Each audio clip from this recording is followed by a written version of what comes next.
کہ اپنے اندر اسلام کی قدر کو پیدا کرے۔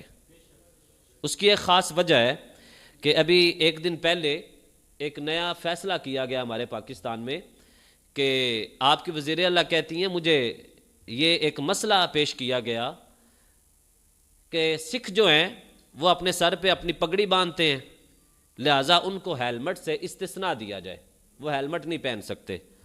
تو وہ کہنے لگی کہ بالکل ایسے ہی ہے، وہ اپنے سر سے پگڑی نہیں اتارتے، لہٰذا اگر وہ سر پہ موٹر سائیکل چلاتے ہوئے ہیلمٹ نہ پہنے تو ان کا چلان نہیں کیا جائے گا۔ یہ میرے اور آپ کے لیے شرمندگی کی کتنی بات ہے کہ گرو نانک کی بات مان کر سکھ اپنے سر پہ پگڑی باندھے تو وہ اس پر کبھی کسی قسم کا کمپرومائز کرنا پسند نہیں کرتے، لیکن ایک میں اور آپ ہیں کہ ہم مصطفیٰ کی دستار کی بھی بے حرمتی کرنا پسند کر جاتے ہیں۔ ایک میں اور آپ ہیں کہ مصطفیٰ علیہ الصلوۃ والسلام کی ساری زندگی کی یہ سنت کہ آپ نے ہمیشہ اپنے سر مبارک پہ دستار باندھی، لیکن اسی دستار کو کبھی سڑکوں پہ روندا جاتا ہے اور کبھی اسی دستار پر سیدھی گولیاں چلائی جاتی ہیں۔ ایک یہ حالت ہے، یہ ہمارے جو سیفی سلسلے کے ساتھی ہیں وہ اپنے سر پر امامے باندھتے ہیں، تو یہ ویڈیو آپ دیکھ سکتے ہیں کہ کس طرح پولیس والوں نے ان کے سر سے وہ امامے اتروا کر ان کو کہا یہ اپنے شاپر میں ڈالو اور اپنے سر پہ ہیلمٹ پہنو۔ اگر حضور کا غلام اپنے سر پہ امامہ باندھے تو اس کو امامہ باندھنے کی اجازت نہیں ہے، لیکن ایک گرو نانک کا ماننے والا اپنے سر پہ پگڑی باندھے تو اس کو اتنی عزت دی جائے۔ تو اس کا مطلب ہے کہ یہ اسلامی جمہوریہ پاکستان بنا تو اسلام والوں کے لیے تھا، لیکن یہاں آزادیاں صرف غیر مسلموں کو دی جاتی ہیں۔ اس میں میں نے آپ کے اور اپنے لیے شرمندگی کی بات کیا کہی، وہ یہ ہے کہ اگر ہم نے حضور کی سنت سے پیار کیا ہوتا، اگر ہم نے حضور کی سنت کو عزت کی نگاہ سے دیکھا ہوتا، اگر ہم نے اپنے سروں پر اپنے چہروں پر حضور کی سنتوں کو سجایا ہوتا، تو پھر کسی کی اتنی جرت نہیں تھی کہ وہ حضور کے امامے کو ہمارے سروں سے اتارنے کی جرت کرتا۔ اگر گرو نانک کو ماننے والے جن کا حشر بھی قیامت کے دن جہنم میں جانے والا ہے اور ہمارا حشر جنت میں جانے والا ہے، ہم مصطفیٰ جان عالم کے غلام ہو کر بھی حضور کی سنتوں سے پیار نہ کریں، لیکن وہ کافر ہو کر اپنے گرو نانک کی بات پر اگر اتنا عمل کرتے ہیں تو پھر ہمیں سوچنے کی ضرورت ہے کہ پھر آج مسلمان اپنے نبی کی سیرت پر کتنا عمل کرتا ہے اور اپنے نبی کی سیرت کے خلاف کتنے عمل کرتا ہے۔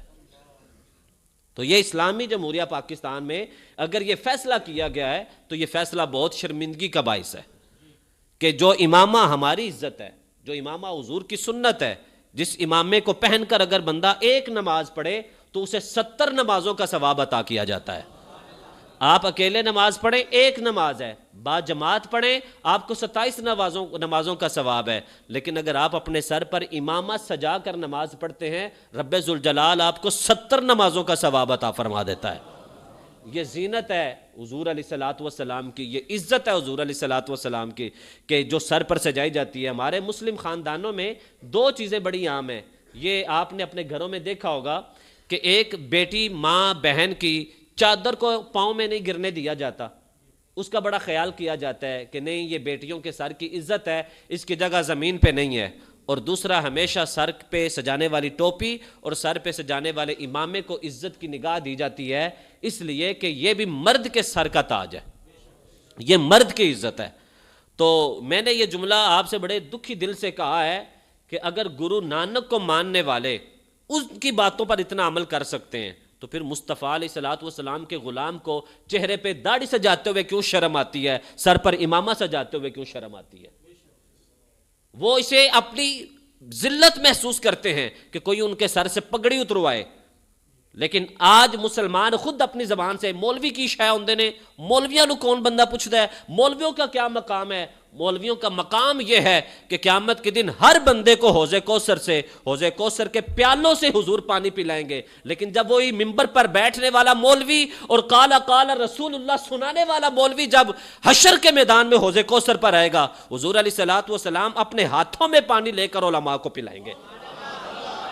علماء پر زبانوں کو دراز کرنے والے کہ مولوی کیا ہوتے ہیں؟ مولوی یہ ہوتا ہے کہ جب جنت کے اندر سب داخل ہو جائیں گے، رب ذوالجلال کہے گا اے میرے جنت میں آنے والو، مانگو مجھ سے کیا مانگتے ہو؟ کہا لوگ ایک دوسرے کو دیکھیں گے کہ جنت میں رب سے اب کیا مانگا جائے. تو حضور علیہ الصلوۃ والسلام نے کہا جس طرح دنیا میں لوگ علماء کے محتاج ہیں جنت میں بھی علماء کے محتاج ہوں گے. حضور وہ کیسے؟ کہا سارے اہل جنت آپس میں مشورہ کریں گے کہ رب سے کیا مانگا جائے. تو ان میں سے ایک کہے گا تم دنیا میں بھی جب پریشان ہوتے تھے تو علماء کے پاس جاتے تھے, آج بھی مسئلہ ہے تو علماء کے پاس چلے جاؤ. تو علماء کو الگ جنت میں مقام دیا جائے گا. جب سارے اہل جنت آئیں گے علماء سے پوچھیں گے رب کہتا ہے جنت میں مجھ سے مانگو, بتائیں رب سے کیا مانگا جائے. تو علماء کہیں گے جنت میں سب سے بڑی جو نعمت ہے وہ رب کا دیدار ہے, تو تم جنت میں رب سے رب کا دیدار ہی مانگ لو. تو وہ عرض کریں گے مولا ہم تیرا دیدار کرنا چاہتے ہیں. رب ذوالجلال پردے ہٹا کر اہل جنت کو اپنا دیدار عطا فرما دے گا. یہ مقام ہے علماء کا کہ آپ لوگ میرے سامنے بیٹھ کر جو یہ دین سیکھتے ہیں, آپ عالم کے سامنے بیٹھ کر قرآن سیکھتے ہیں, قرآن کا درس لیتے ہیں. آپ کو پتہ ہے اس درس کا فائدہ کیا ہے؟ ایک وہ بندہ جو ساری رات تہجد پڑھتا ہے, 5 نمازیں پڑھتا ہے, زکوٰۃ دیتا ہے, اللہ اللہ کرتا ہے, اسے زاہد و عابد کہا جاتا ہے. اور ایک وہ عالم ہے جو اللہ کا قرآن اور اللہ کے مصطفیٰ کا دین پڑھانے والا ہے, اسے عالم کہا جاتا ہے. حشر کے دن عابد سے کہا جائے گا تم جنت میں داخل ہو جاؤ. عالم عرض کرے گا مولا میں بھی جاؤں, کہا تو نہیں جائے گا. عرض کرے گا مولا ساری زندگی تیرے بندوں کو دین سکھایا ہے تو مجھے جنت میں جانے سے کیوں روک دیا گیا؟ رب کہے گا تو اکیلا تو نہیں نہ جائے گا. عابد تو اپنے لیے عبادت کرتا تھا, لیکن تو نے ساری زندگی میرا دین پڑھا, میرا دین پڑھایا.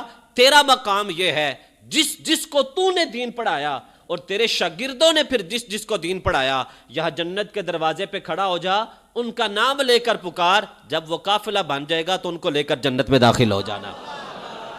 یہ علماء کا مقام ہے. اور جس مسجد میں آپ جمع ہیں, مساجد میں لوگ جمع ہوتے ہیں, آپ کو امامت کروائی جاتی ہے, اذان دی جاتی ہے, آپ کو اللہ کے گھر بلایا جاتا ہے, آپ کو پتہ ہے کتنی عزت ہے. حضور علیہ الصلوۃ والسلام نے فرمایا قیامت کے دن توجہ یہ مسجدیں سواریاں بنا دی جائیں گی, اور مسجد میں جتنے لوگ نماز پڑھتے تھے ان سب کو اس سواری پر بٹھا دیا جائے گا. اور فرمایا جو عالم ہوگا, جو امام ہوگا, وہ اس سواری کی لگام پکڑ لے گا, اور جو مؤذن ہوگا اس سواری کو پیچھے سے ہانک رہا ہوگا.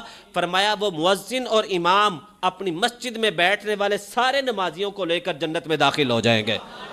یہ عزت, یہ شرف, یہ مقام اگر کہیں سے ملا ہے وہ صرف اور صرف حضور علیہ الصلوۃ والسلام کے قدموں کی وجہ سے ملا ہے. تو اس لیے اپنے اندر ہر اس رشتے کا, ہر اس درجے کا مقام پیدا کرے جس کو اللہ تعالیٰ نے بہت بڑا مقام عطا فرمایا ہے. اللہ سے دعا ہے کہ اللہ ہمیں دین سے پیار عطا کرے, اللہ ہمیں حضور کی سنتوں سے پیار عطا فرمائے. آمین. وآخر دعوانا ان الحمد للہ رب العالمین.